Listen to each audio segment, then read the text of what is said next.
Hi, my name is William Mays, and I'm a Michigan DUI defense attorney.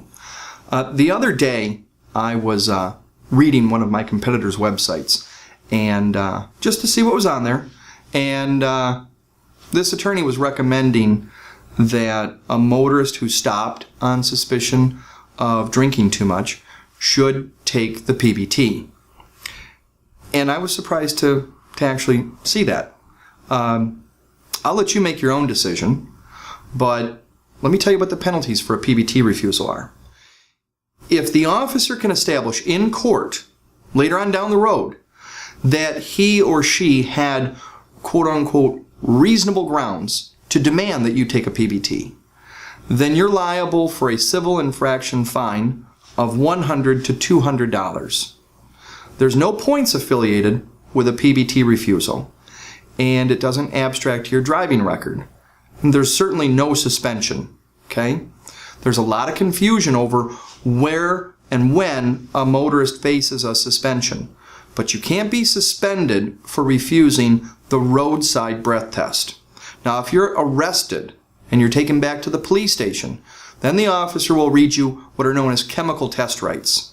And these rights are read off of a form produced by the Michigan Secretary of State, and they advise the motorist that if you refuse this test, these various penalties will kick in.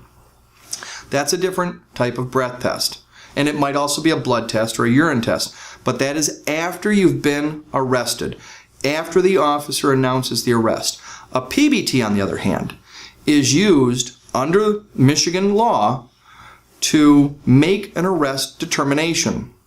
So the arrest decision is based upon the driving, various admissions by the driver, or the field sobriety tests, and it can also be quote-unquote used in whole or in part based upon the results of the preliminary breath test.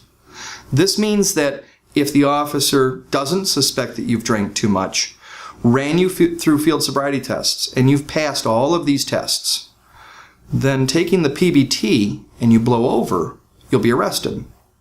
Keep in mind that when you're roadside with an officer, the officer's not your friend, okay? They might try to trick you into taking a PBT and explain, well, if you don't blow too much over the legal limit, I might be inclined to let you go. They're not going to let you go. Every time that you're stopped, if you've had anything to drink, you must assume that the officer is going to arrest you. Your job is to make my job easier defending you. And so part and parcel of that is to try and deprive the officer of as much evidence as you possibly can. So when the officer stops you and asks, have you been drinking? See my video regarding what's the proper response for that. When the officer asks you to perform field sobriety tests, watch my video regarding field sobriety tests. And when the officer asks you to submit to a preliminary breath test on the side of the road, well, it's your decision. But in the worst case scenario, if the officer is actually going to get a conviction for you or against you for drinking and driving, then the PBT is just a simple ticket that's normally negotiated away by the prosecution.